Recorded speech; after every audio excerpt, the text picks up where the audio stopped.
What is going on, everybody? Welcome back to NFL Turf Talk live here on DSM Media's Facebook, YouTube, and Twitter channels. If you guys are new to the channel, make sure you head on over to @DSM_media on Twitter. Hit that follow button, and while you're over on the page, make sure you check out the link tree in our bio. It'll take you to every platform we are available on. If you guys want to be interactive throughout tonight's show, make sure you head on over to the YouTube channel specifically. Hit that subscribe button, turn on those notifications, and that is the best place to get your thoughts, comments, and questions pulled up. I am one half of your host, Dylan Davis. To my right, my co-host, Scotty.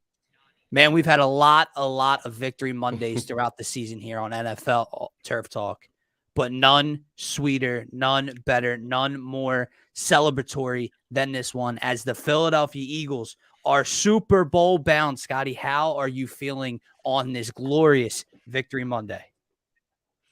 I'm honestly, I'm feeling good, Dylan. I'm feeling great. I should exercise that right to feel great, right? It's amazing to have watched this Eagles team kind of just fulfill everything that we've asked them to throughout this season so far. But I can't help but feel that the job isn't done just yet, and I feel like I've kind of turned the page already in a sense. I'm kind of ready for Kansas City. I'm ready to get this game on.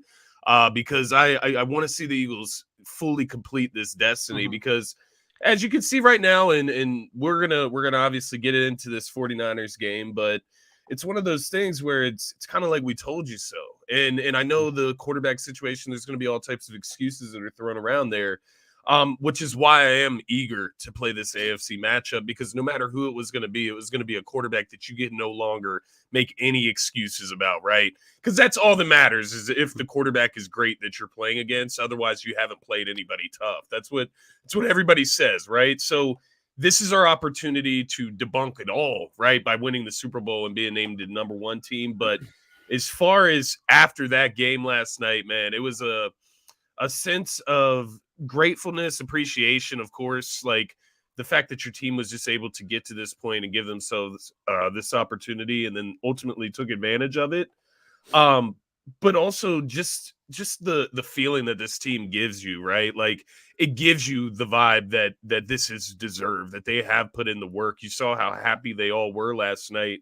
But I'm just eager to kind of get to the Super Bowl and see what we can do here, man. But I'm grateful for this team. This is one of the best seasons, obviously, that I've gotten to enjoy as an Eagles fan.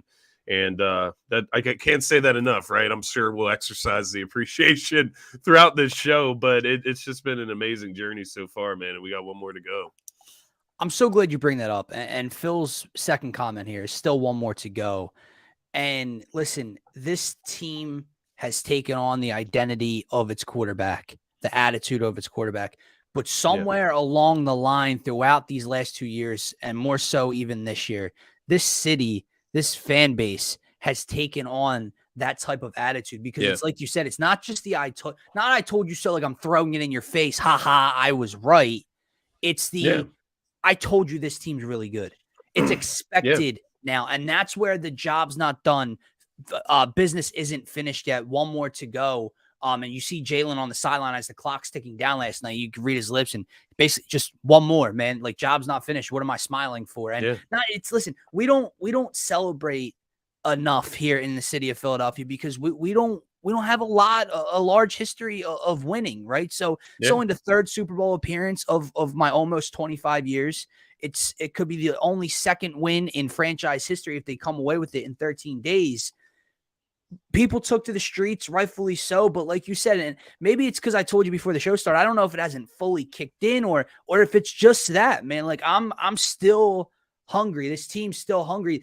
Getting to the Super Bowl isn't enough now. It's a hell of an accomplishment, but job isn't done. Job's not finished yet. There is one more to go. So I love that you started the show with that, man. But let's get into this NFC Championship weekend recap. And we are going to start with this Eagles 31-7 victory over the San Francisco 49ers. Now, obviously, Brock Purdy gets injured on the first possession. He gets strip sacked by Hassan Reddick. Eagles ball.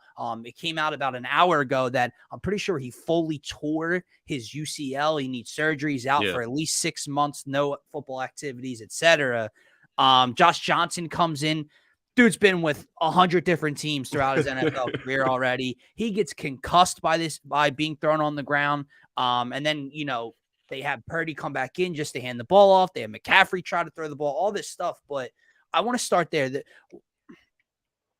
How do you feel about the goalpost continuing to be moved? Because like you said, job's not finished. And I said this to you before the show, like you can continue to change the narrative. I can try to throw stats at you. I can try to throw what I've seen and what I think at you to try to convince you why this Eagles team is legit. But at the end of the day, my team's in the Super Bowl and you're going to watch as a casual in 2 weeks. How do you feel about the fact that, well, Brock Purdy then never got injured? How do you feel about the fact that it's the easiest road in NFL history for a team to get to the Super Bowl? Or the Eagles haven't played anyone all year. Scotty, I'll ask you this. If the Eagles aren't that good, why can nobody beat them? I will ask you that again. If the Eagles aren't that good, why can nobody beat them? Why can nobody beat Jalen Hurts? Yes, they had 3 losses this year, 2 of which were with Gardner Minshew as the starting quarterback, okay? If this road was so easy, why didn't Minnesota take care of the Giants at home? Why didn't the Dallas Cowboys protect the football and beat San Francisco last week? If the road was that easy, why are other teams not getting the job done? But now it's the easiest road ever for a team to get to the Super Bowl. How do you feel about all of it? I feel as if it I don't know. There's 2 sides to it because I do understand where you're coming from, and I agree with you in a sense of at the end of the day, the Eagles are just playing who's laid in front of them, and they have to take care of business. And they actually did it in very dominating fashion, like 69-14 over 2 weeks of playoff football. That was the tally, Eagles versus opposing teams total, right?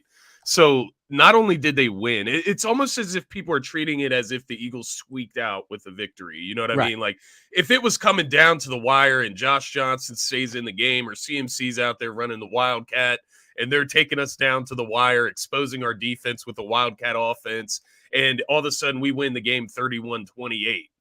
Yeah, then maybe that would just prove that maybe this is a little fraudulent, right? Right. But no, they went out there and they made it. They made it not close, right? There was a point where it went 7-7. You had CMC who had that incredible. Why aren't we pulling away? That run was incredible. Don't get me wrong. That one instance of individual performance by CMC, that was incredible. And that was just a play. He's one of the best running backs, if not the best in the NFL, right? That's what he's showing there. They didn't make another one of those plays the rest of the game, and they weren't able to. And my biggest thing with the Brock Purdy injury, it's kind of what Adam said here. It's not that anybody ever, deserves their a player injury. Brock Purdy never deserved to be injured. I'm not saying that. Right.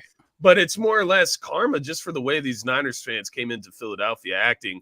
And at the end of the day, Kyle Shanahan sent a tight end over there to block Hassan Reddick. And that is your first mistake, right? That's the first one. Then the next one is Brock Purdy holding the ball too long for Hassan Reddick to get there. That's the second mistake. And then finally, the third one was fumbling the football, and that's ultimately what he did. Hassan Reddick didn't do anything illegal. It was a clean play. It just happened to be unlucky for Brock Purdy. And ultimately, the Eagles are just beating who's in front of them. But from the other side, I get it. You want to see them take on Patrick Mahomes, which that's what we're going to do now. Right. We're going to take on Patrick Mahomes. We're going to get the test that everybody wants, right? But why couldn't the Cowboys beat the 49ers the week before? Why didn't the Vikings take care of the Giants? Why couldn't the Vikings beat the Giants who we beat 38-7? And why in the week leading up to these games, to these dominating performances, were we being told by national media, by these same people that are now scapegoating it as easy competition, saying that the Eagles are going to get upset by the Giants, saying that this number one defense and Brock Purdy is about to walk into the link and it's going to be a tough task? Stop. And my question to you would be, is the 49ers defense the number one defense in the NFL or not? Right. Like, is it or not? Does Brock Purdy play on defense? Right. He doesn't play on defense. So is that defense number one in the NFL or not? Is that rushing defense the number one rushing defense in the NFL or not? Is Nick Bosa these are the questions that we have to ask ourselves. Nick Bosa was flattened on the ground by a guy that is not so special to him. Right? Like, so, like, these are the things I'm saying. Like, it's not with a completely torn adductor. casuals are going to sit here and tell you that, oh, that was unimpressive, blah, blah, blah. The Eagles did it in such dominating fashion. And if you It really doesn't even watch the exactly. game, if you really watch the game and watch the trenches, that is where the game was won and lost. Mm-hmm. It wasn't an injury here. It wasn't. The penalties were bad. Yeah, that's your own team. That's they not were penalties, though. Getting penalties, like we never get blessed like that. So I know that they were actually penalties. And you know what's like, funny? They're actually penalties. If you go back and take them one by one, they're actually penalties.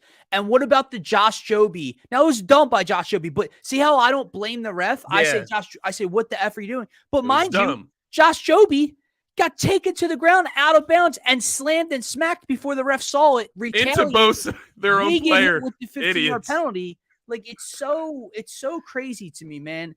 Like you got Job into Bosa, yeah, into his own player out of bounds. Idiotic. Did you have? I forget. Was it Greenlaw or Armstead that was punching at Kenny Gainwell that got that 15-yard penalty? It was Greenlaw. Like, was that not a penalty? Was the late push on Jalen Hurts out of bounds after he already picked up the first down? Not a penalty. Like so many excuses, man. I'll tell you what it's very reminiscent of. All the moving the goalpost, and you mentioned the dominating wins. You know what it's like? Yeah. It's like week 1 against the Lions when they squeaked by the Lions, right? Oh, well, the takeaway wasn't that they won. The takeaway was the Eagles barely beat the Lions. The Eagles barely beat the Colts. The Eagles barely beat the Bears. Now they dominated a bad play. I didn't know there was a bad team in the NFC Championship. And this is the last part I'm going to talk about with all of this. Stop. Why are we acting like we went from Aaron Rodgers to Josh Johnson? Yeah. Why are we acting like we went from Joe Burrow to Josh Johnson in this game? I get it. It's a cool story. They were 7-0 with them. The kid had been playing good ball. Was he or was he not on the field to get strip sacked on the first drive? Exactly. Did he play defense? Come on. And he's the reason they didn't give up. They gave up 31 points. Like that's the last part that bothers me about it, man. Like you guys all overhyped Brock Purdy, and now you're making it this big deal because he got hurt on a play and you have created. And you have other fans of other fan bases out there saying they feel bad for the 49ers. Don't do this, Terry. You feel bad? No, Terry, don't do this. You feel bad? Yeah, stop. Come on, stop. And I will say, and I'll just ask you, Terry, it's all love. It's all love, and I'm messing around with you. He wasn't pushed into him. He was barely touched. Secondly, I'll ask you this very simple question. Take that penalty away.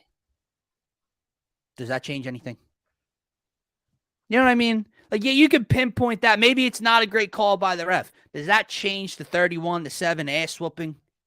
No, it doesn't. So, and that is the last thing I'll say. That was my biggest thing coming out of this game is, the remorse that's feeling towards 49ers fans. It's hilarious. We just went through this ourselves a couple of years ago and nobody cared, right? Carson Wentz was hit while he was on the ground. It was actually a illegal hit that was not called, and we lost Carson Wentz for a full playoff game against the Seattle Seahawks. We had to play a playoff game with Josh McCown at quarterback. At home, we lost, and it was like the end of the world for the Eagles franchise, right? Well, that's a great point. That's what's crazy about this. We've won a Super Bowl with a backup. It's bullshit. It's excuses, man. It's really. I'll tell you what else is funny. If you recall back to that game, Josh McCown had the ball with a chance to score at the end to win the game, I believe, or tie it, or whatever the case was. Still had a chance to win. Do you recall people coming out and attacking Russell Wilson and the Seahawks, saying how they barely squeaked by? Russell Wilson a fraud. Terry, I'm just messing with you. It's all love. It is all love. But Scott, I know it was tough. It's a tough one to swallow. I get it because I know. You come into Philly, you're feeling confident. Like that, maybe that's the one call. Maybe that's the one call, right? If you want to argue it, was the Boston Scott face mask. Face mask. The Jalen Hurts push out of bounds, pushed them 3 yards out of bounds. The one defensive holding call.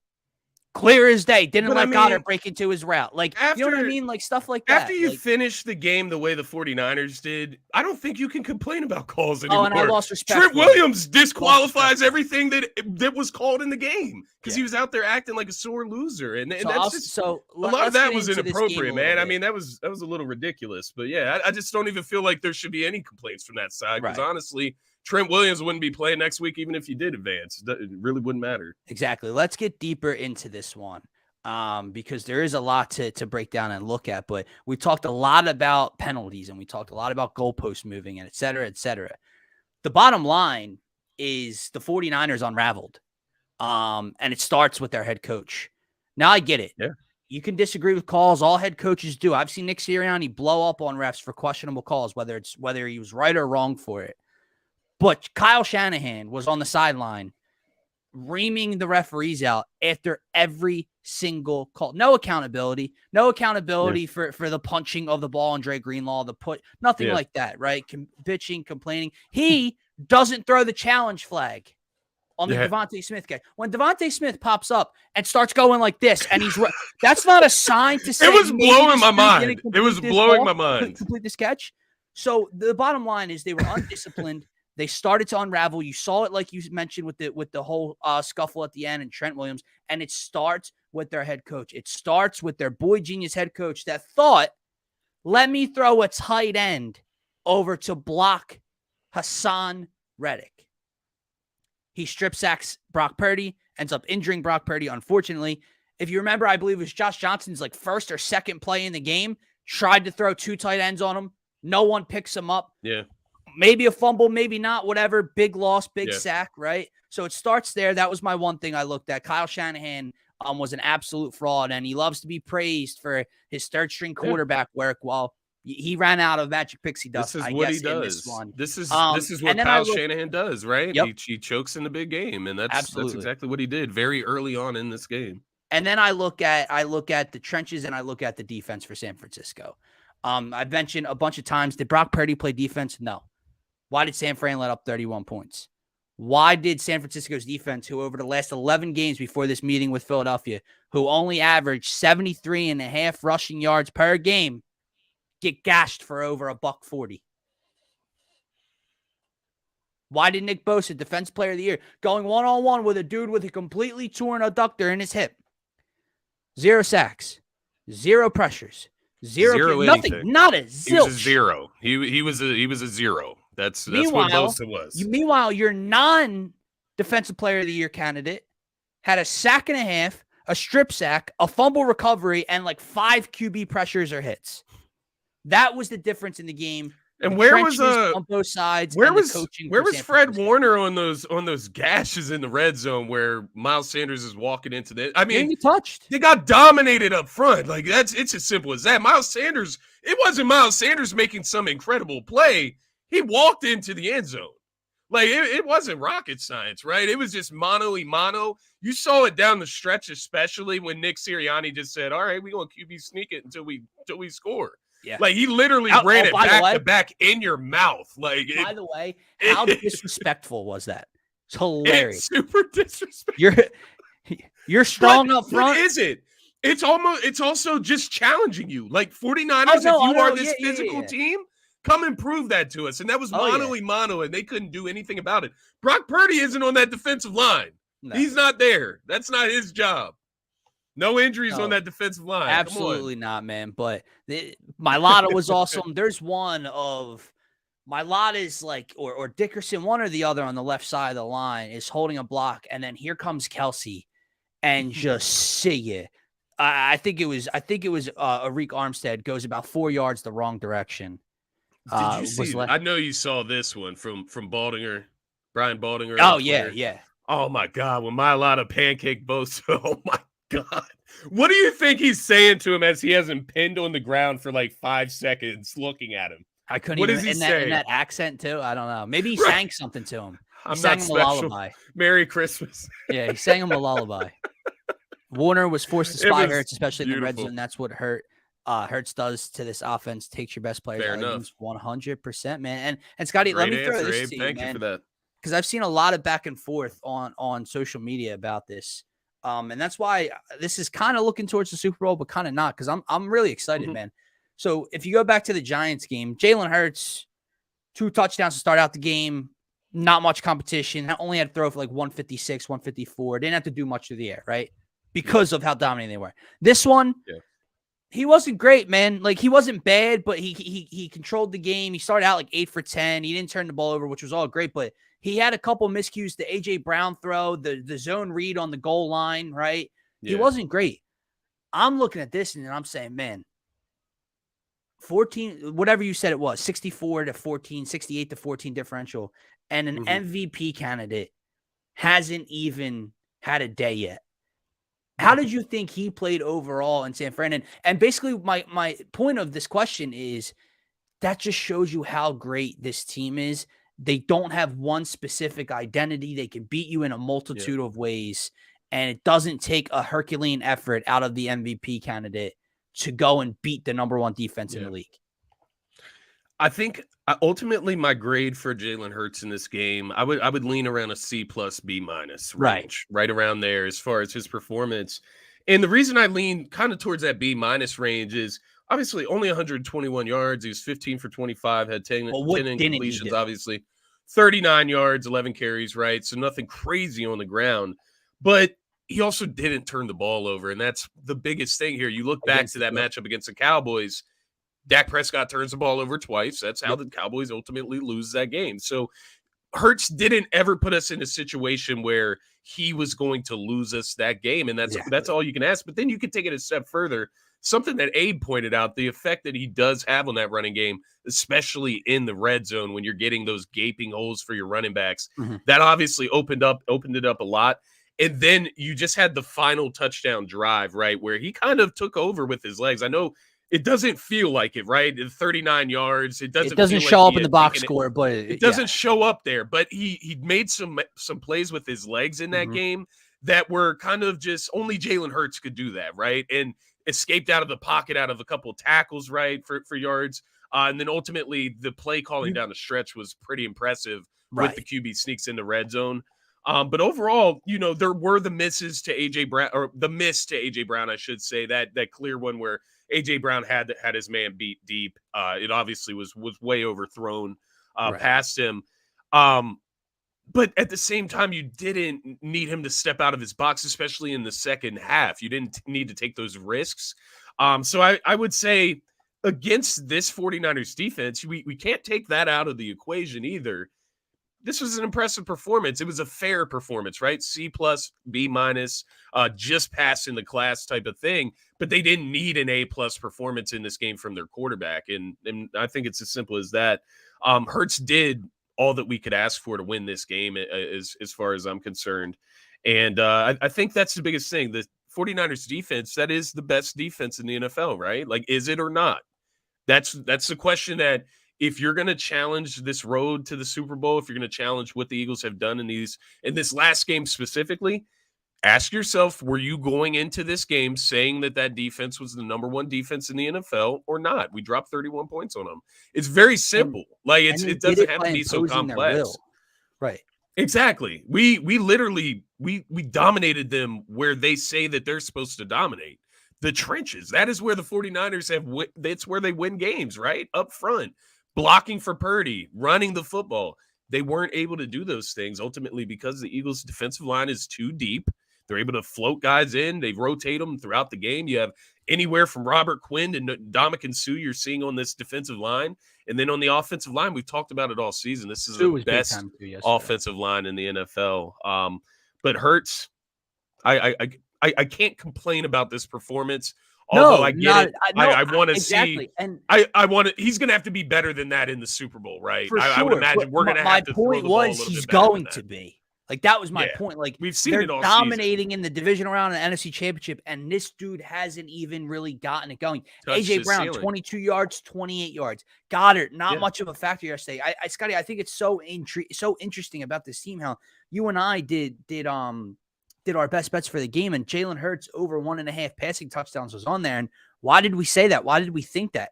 because I didn't know how they were going to be able to run the ball, especially in the Yeah, red zone, down especially in the tight with red those zone. linebackers. Yeah. They imposed their will. They took it pound for pound to the Yeah. San Francisco 49ers. 4 rushing Yeah. touchdowns, 0 passing touchdowns. And then the last thing, there's 3 drives, man. 3 drives, 20 plays, 67 yards, over almost 7 minutes of time taken up. 13 plays, 66 yards, over 5 minutes taken up, touchdown. 16 plays, 72 yards, over almost 8 minutes of time taken up. That's not supposed to happen against the number 1 defense in the league, bro. Yeah. It's and they were ultimately making mental mistakes. So you can only, at the end of even if you don't feel that the Eagles, whatever you may feel about the Eagles, the 49ers lost this game because of turnovers and penalties. It's not really about the injuries, right? At the end of the day, it's tough to win when your quarterback goes down, but he only went down because you couldn't block for him. Exactly. And I would even take it a step further with Jalen Hurts. He is coming off that shoulder injury. We get 2 more weeks for him to get right with AJ Brown, Devontae Smith, Dallas Goedert, all of those guys there, and get that passing offense where it's supposed to be. And I think we'll be highly impressed when they return. Right. So we've earned this opportunity to be the 1 seed. We put ourselves in that place to where we got the Giants because the Vikings couldn't take care of business. And then ultimately we took care of business against the Giants, went on to beat this 49ers team that everybody was touting around as the best in the NFC. So we did what we had to do, right? There's no other.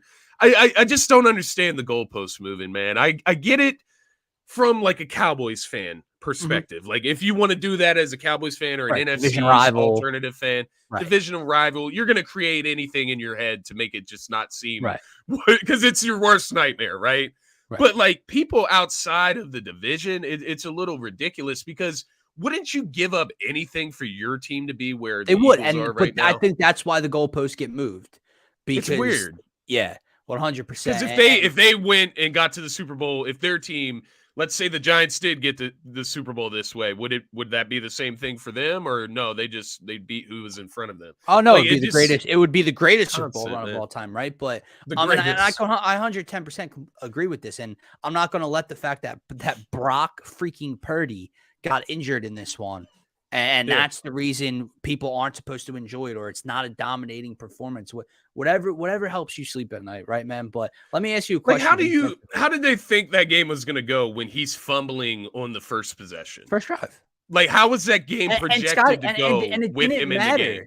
It didn't matter who was playing quarterback for San Francisco. The front 4 dominated from start to finish. I get it. Josh Johnson fumbling the snap, Hassan Reddick coming clean through the line and almost taking the ball out of his hands. It makes it look a lot worse. Like it's NFL versus Pee Wee, right? And then you have Purdy who can't even throw the ball, or McCaffrey taking snaps. I get it looks a lot worse. It did not matter who was under center. They were going to get hit and beat up and turned over all day long. And it really, exactly. And at the end of the day, they gave up 31 points. Let me ask you, Scotty, about the defense, because it does take a little bit away in terms of belief, in terms of buying in, right? Like the eye test tells you how dominant they were, but you know who they were going against. But I'll say this: in the past Eagles defenses, hell, earlier on in the year with Jonathan Gannon and all this talent on the field, even with a quarterback that can't throw the ball or a running back taking snaps, there's still moments from this past Eagles team that allows a big run, that allows them to move the ball. Scotty, did San Francisco cross midfield in the second half? I maybe once. I don't remember. I don't remember them crossing even like the 45-yard line once. And that was the biggest thing. And I know it sounds crazy. Well, they're running it. It shouldn't be hard to stop it. Tell that the previous Eagles defense, or earlier on in the year. You knew what they were about to do, and still a big run, missed tackles. You got none of it. They took Christian McCaffrey out of the game. Deebo Samuel, non-factor. George Kittle, the first drive, he had like a catch or two, and I was like, oh boy, like we'll see how this matchup goes. None of them made a difference. Where were all those Deebo run packages they normally use? None of those were going to be successful today. It's just so fraudulent. And honestly, where I'm at with this defense, Dylan, I think there's not a defense in the NFL that I would rather have going into a Super Bowl right now. There's not a defense in the NFL. You can say whatever you want about that San Francisco, their front seven, their DBs. Their DBs don't match up with our secondary not one bit, right? Our secondary can go up against anybody in the NFL secondary, right? As far as the best secondary in the Agreed. NFL. Same with the defensive line. Yep. So what? You would argue San Francisco has better linebackers. Yeah, better linebackers. They don't have a better defensive line, right? No.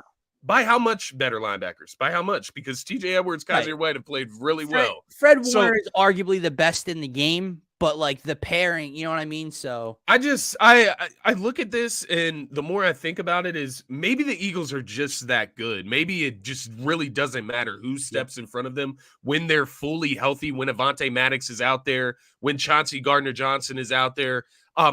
Maybe it just doesn't matter. Maybe their defense is that good because they put that much equity and effort into the defense, right? They went out and got guys for this defense. We asked for James Bradbury. They went and got him.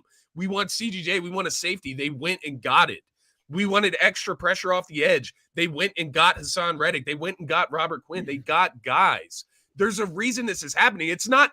We're not insane for thinking that this was like a Super Bowl team on paper when we first saw it. It's just coming to fruition. And I think it's surprising everybody that things can work out like that because they usually don't, right? Miles Sanders at the beginning of this season, he talked about, this might be a super team or an all-star team, right? Everybody was comparing it to the Vince Young quotes from years ago. We fulfilled that. Literally, we have fulfilled that. We need to win one more game. Don't get it twisted. I'm not over it yet, but the Giants game, right? You pointed to it already. I'm just like revisiting all of this in my head because it makes you feel insane when people are discrediting it, because like the Giants, they didn't have any injuries. They dominated the Vikings up front. They dominated them in the trenches. Right. The 49ers, right? That was a war last week between Dallas and San Francisco in the trenches. But this week, it's not, right? San Francisco didn't have a shot in the trenches. New York Giants did not have a shot in the trenches. See, that's what's driving me insane. You guys were calling the best defense. So what are you going to make out? You're going to use the excuse, well, Dallas played Brock Purdy, the Eagles didn't, right? How many points did Dallas score on that great defense? 12 points. Oh, but 12 points. But they averaged 35 per game with Dak in the regular season, right? Best in the NFL. That's right. So, but it was real tough then. Now all of a sudden it was real easy to do. To your point, you said it makes you feel insane, and we've had this discussion before about other teams and specifically the Eagles and narratives being pushed. I want to come back to this comment made by Jason because this is kind of where I want to wrap up the goalpost moving and everything like that. I know you and I are discussing it. It sounds maybe like we're complaining, like why love us. I don't care. And I'm past all of it because it's this exact comment. Yeah. This team is excellent. They are great. They are Super Bowl bound. Appreciate you need to embrace it. Block out the noise, block out the narrative changing, block out the goalpost moving. It does not matter. The only thing that matters is that the Philadelphia Eagles, Jalen Hurts, Nick Sirianni and company are headed to Arizona and they have a chance to play for the greatest prize in the National Football League. And they have a damn good shot of accomplishing that prize. That's what matters. They're a great team. Embrace it. We know it. I don't give, as Jason said earlier, I don't normally curse on here. I don't give a fuck what the national media or other fan bases on Twitter with athletes as their profile pictures have to say. All right. I don't give one single fuck. This Eagles team is fantastic and embrace it. We've been fans for too long. We went through too much turmoil, too much disappointment to not appreciate this, not enjoy this. And for all the people that sit there and say, how can you enjoy this? Maybe you asked that because you haven't experienced it, because I don't see how you couldn't enjoy this as an Eagles fan, going out and dominating your opponent night in, night out. Do you think that this has been great. Do you think that Toronto Raptor fans give a single shit about what took place in the NBA Finals in 2019 or 2018? No KD, no Klay Thompson. Do you think they gave a single shit about the injuries that occurred on the other team? And those were superstars in their respective leagues. Yeah. And you're telling me I'm supposed to care about Brock Purdy getting injured by a play the Eagles caused and turned him over on? Miss me with it. This team is Super Bowl bound, man. Any last words before we move on to the Chiefs-Bengals game? I wanted to ask you one question, and maybe Sure. it's a question we can save, but Throw it out there. you know what? You know what? Maybe we should save it, but I'll still All throw right. it out there for you. Is this team better than the 2017 team that won the Super Bowl? Obviously, they need to win the Super Bowl, right? They have to do that. But is this team better? By a country mile. By a nice margin, right? By a country effing mile. And that's what makes it seem down even the more list. real. Let's take it down. Let's take That's it what down makes the it list. seem Go even more position real by to me, position, honestly. right? Yeah. Quarterback play. Now, talking about in that game, we know the outcome. No quarterback could ever replicate what Nick Foles did that day. That was insane. But talent, this year's team. Yeah. Running backs, that group was awesome. Blunt, Ajayi, Clement, maybe give the nod to the 2017 to the former, right? Maybe. Offensive line. Now. Yeah. Healthier, better. Healthier. Now. Wide receivers. Now, Alshon Jeffrey was great that year. Now by a mile. Now. Yeah. Okay. Go to the defense. Secondary, corner. I know we had Malcolm Jenkins. Great. Darius Slay, James Bradbury. And Jalen Mills. Right. Ronald Darby and Jalen Mills. Come on. Defensive line. Now. Yeah. Now. Chris Long was great that year, right? Derek Barnett. I mean. Now you have Sweat that was dominant. Hassan Reddick. It's now. Yeah. I agree, man. I agree. 100%. It's something we can maybe discuss further. I don't even know if it's worth it because, I do think it is by a wide margin. We can get into it later in the week, and I'll tell you why. Because I'm also going to do it with their opponent. And that's something that I think is very important heading into this Super Bowl game, this Super Bowl matchup. Because newsflash, people, spoiler alert for the next 2 weeks worth of shows. The Eagles are the better football team. And again, I don't give a fuck what you have to say to me. Okay. Let's move on to the AFC Championship game last night between Joe Burrow and Patrick Mahomes. Obviously, I don't know how many people in the Philadelphia area caught it because, my God, downtown and Cotman and Frankfurt were unbelievable last night. But it was a hell of a game. Again, people moving goalposts, talking about referees. I get all of it. What were your initial thoughts on this game? Obviously, Joe Burrow, Burrowhead, as they were calling it, which I told you might have been a little bit of a mistake. And if you didn't know, Mahomes and Travis Kelce both took that a little bit to heart. What were your thoughts on this game? Yeah, I mean, there was obviously some stuff at the end of the game. I see the comment down here. Do y'all think the game was rigged? I mean, if I think the game was rigged, then I would have to throw out my entire fandom, right? The game is rigged all over, so I wouldn't need to watch anymore. So I wouldn't go that far. The 3rd and 8 or how many times they replayed that down, it was a little odd. But nonetheless, what I would say is that this was a game where Joe Burrow, he kind of looked human, right? He showed a humanistic side to himself where he's not perfect, right? And I think that was big in this game where this ultimately came down to turnovers, right? Joe Burrow turned that ball over 2-3 times. He had at least 2 interceptions, I remember. Mahomes had the 1 fumble loss, and that was about it. That was ultimately the difference in this game. They only lost by 3 points. They had opportunities at the end of that game, right?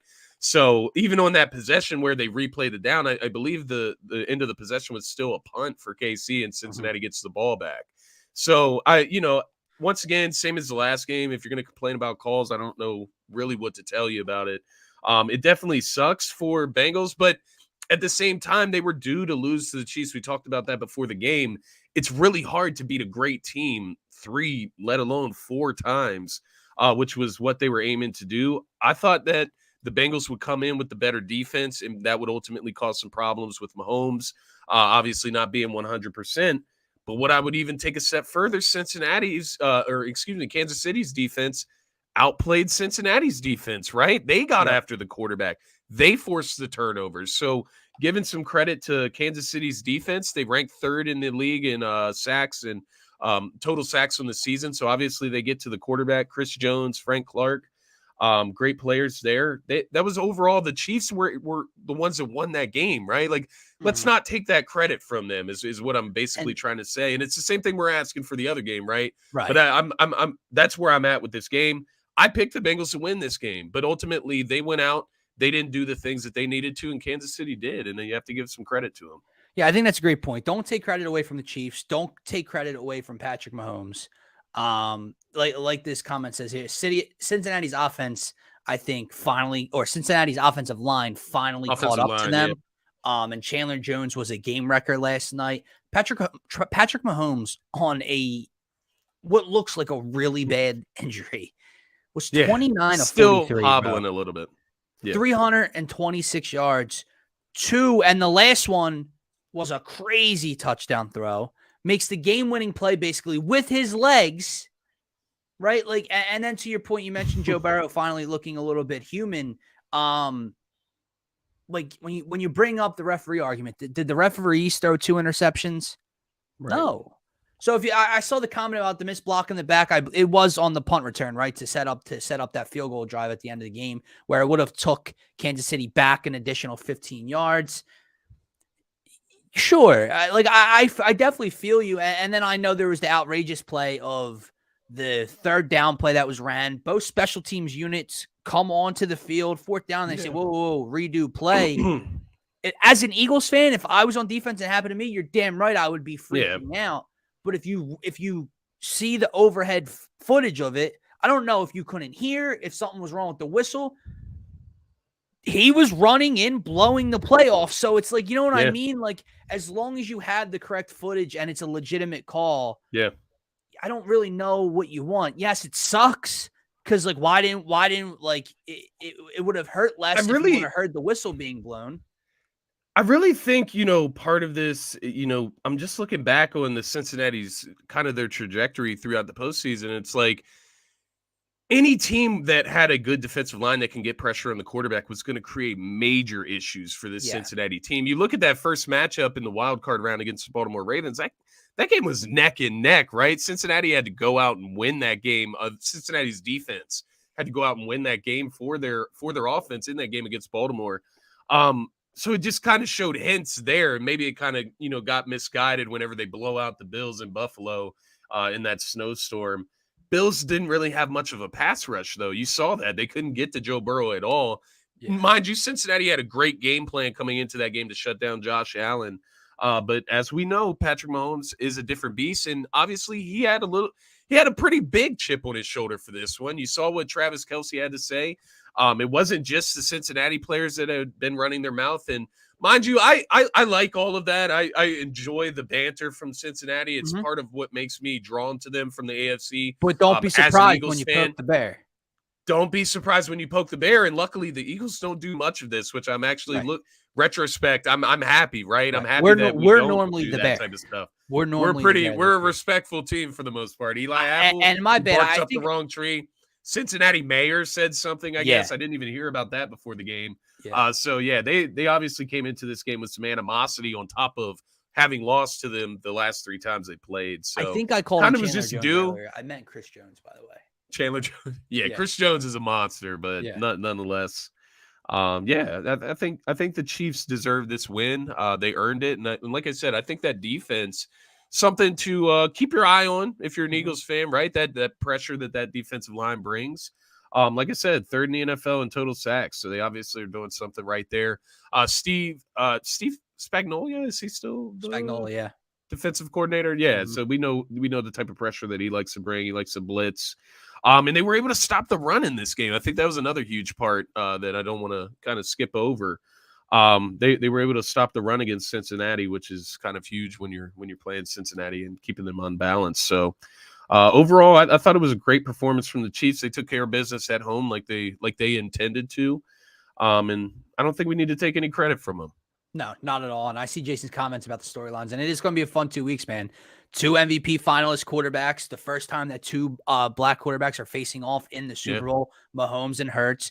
Andy versus the Eagles. Kelsey versus Kelsey. The first time 2 brothers ever face off in the Super Bowl against each other. So it's going to be a lot of fun, man. These next 2 weeks. It's going to be a fun 2 weeks. But it's going to be the longest MF in 2 weeks and we got basically nothing this weekend, right? Because I don't know about you. I don't get into that Pro Bowl stuff. No, me neither. It's flag football this year. It's flag football. I mean, as if it already wasn't flag football, but now it's legitimately flag football. So it's like, come on, man. But Jason, as always, appreciate you, dude, for comments, and everybody for commenting. Scotty, I think that is going to wrap up this Monday edition. Guys, stay tuned to @DSM_media on Twitter this week because Scotty and I have a busy 2 weeks planned. We are going to have a bunch of I don't want to say Eagles guys, but maybe some Eagles reporters, some other Eagles podcasters, and some bigger names to come on the pods with us and break down this Super Bowl matchup. So they'll be out hopefully every other day or every couple days or so over the next 2 weeks. So, my man, let's go to the Super Bowl. Hey, it's going to be fun. Go Birds as well, but we got a long way until then. But nonetheless, congratulations to the Philadelphia Eagles. Congratulations to the Kansas City Chiefs. But more importantly, Eagles fans, make sure you enjoy this, relish in it, and enjoy these next 2 weeks of the Eagles still being talked about in early February because it didn't have to be this way. It wasn't written in stone that it was going to be this way. And the Eagles certainly earned this opportunity for themselves as well as the fans. So we get to enjoy this and go Birds, man, to the Super Bowl. Go Birds. Have a great rest of your Monday night, everybody. Talk to you later in the week. Thanks for tuning in.